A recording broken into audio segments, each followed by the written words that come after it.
Hello and welcome to Business Insider with Mario Toneguzzi on Megapix Media.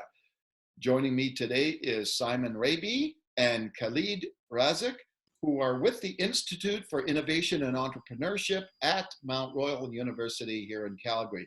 Thanks for the two of you for joining us today. Pleasure to be Thank here. you for inviting us. Let me just ask, first of all, you have launched through the Institute an initiative called Growth Catalyst. Can you explain what exactly that is and just what it'll be doing? Yeah, I can take that, Mario. So, at the Institute, we identified that Alberta, just like Canada, has a scale-up gap. So while half of all companies survive over 5 years, only 0.1% of these companies become mid-size, and only 2% of those mid-sized companies ever become large. So this is a problem that we decided to tackle and have designed an intensive multi-month program called the Growth Catalyst, where we work with the CEOs and leadership teams of these small and medium-sized enterprises to help them develop this executable strategic growth plan that would catalyze growth episodes over the next few years, which we're hoping would be between 20 to 30%.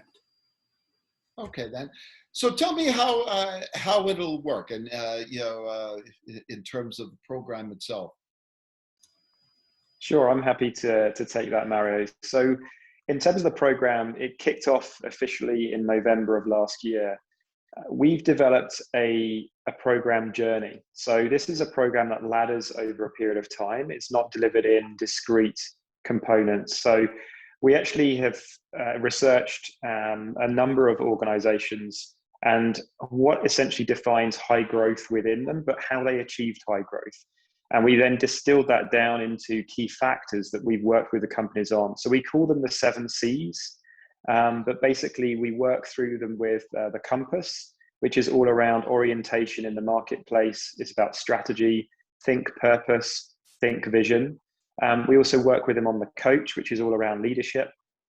We work with them on the customer components, which obviously are what they are. Channel, which is all about how they actually get the right route to market. Creativity, which is all about the innovation component and really thinking differently and reimagining what it is that they can do. And then finally, sort of capability and capital. So capability being very focused on talent within the organizations, and then capital being focused obviously on how they finance the scaling process. So all of those together form an integrative journey over a 6-month period, working with the program team here. Okay, I wanted to return, Cal, to some of those stats you mentioned about scaling up and the survival rates of small businesses. Can you talk a little bit about the reasons for that? Like, why do we see so many businesses not being able to survive? And obviously, it's those numbers are probably higher now because of COVID in the past year, but also B, in terms of why they're not able to scale up. Totally happy to kind of share my perspective on that. But I think, Simon would be positioned a lot better given that he's done a lot of this research in the past. I think at a high level, it's the ability to focus in and develop a really fine-tuned strategic growth plan, right? And that's been the challenge with many business owners, especially in the smaller size of organizations, is, they've got a lot of competing priorities. It's really difficult to identify which ones they should focus on. And sometimes it's even the having a support network around them to guide them through that process of, identifying their challenges, how can they solve it, what are some good frameworks that they can use to tackle these challenges. And that's what, we've done with the program, is we've built this really strong ecosystem and infrastructure around these companies to support them through that journey. So we were providing with insights, mentors, coaches, frameworks, and in addition to kind of these full day modules aligned to the 7 C's that Simon talked about. Okay. Simon, any thoughts on that particular question? Yeah, Dave. What's been recognized is that companies that need to achieve growth need to invest in certain components. One of those key components is leadership. So when you look at the data that exists out there, ultimately supporting leaders to develop themselves personally, but also help them understand how to build winning teams within their organizations, leads to more scalable organizations.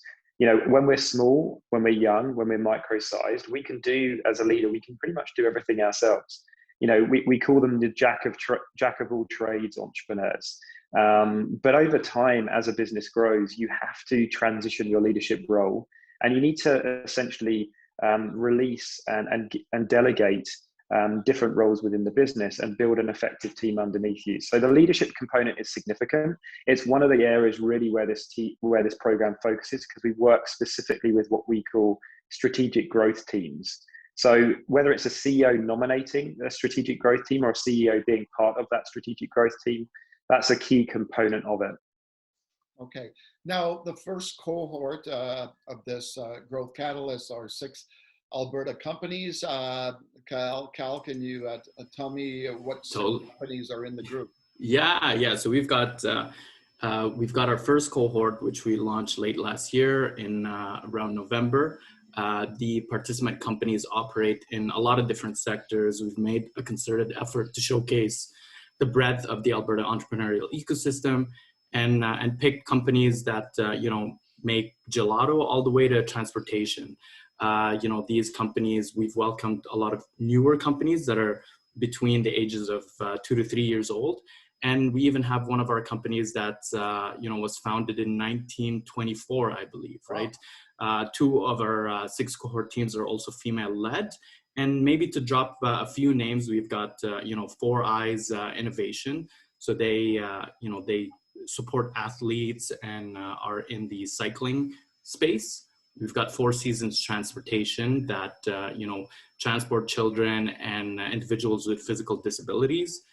Global Analyzer Systems, so they develop, emissions monitoring systems and support companies with regulatory compliance. We have 126 Design, who is the company behind the Loop phone booth. So, excited to kind of see them around, especially with the pandemic going on. And Righteous Gelato. So I'm sure you, Mario, and many of our friends have had, a spoonful of their gelato.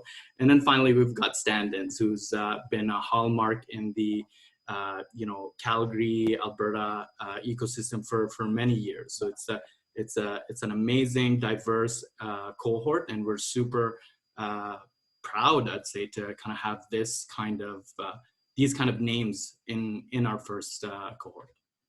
And last question for you, gentlemen. Tell me about the next group. How does when does the next group come along? How does somebody apply for to be part of that?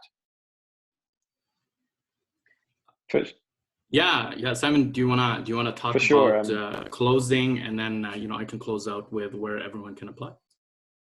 Definitely, yeah. So we do have the application process open, and Khalid will provide the sort of link where you can go and find that.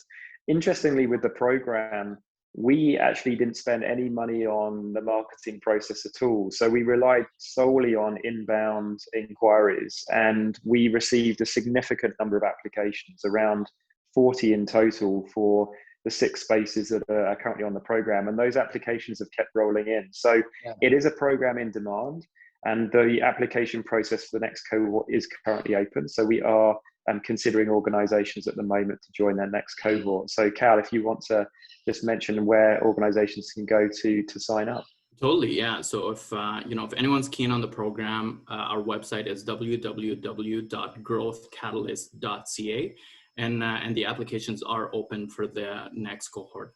Looking for Alberta-based companies, leaders that are motivated to grow, and companies that have teams of generally 10 or more within the organization.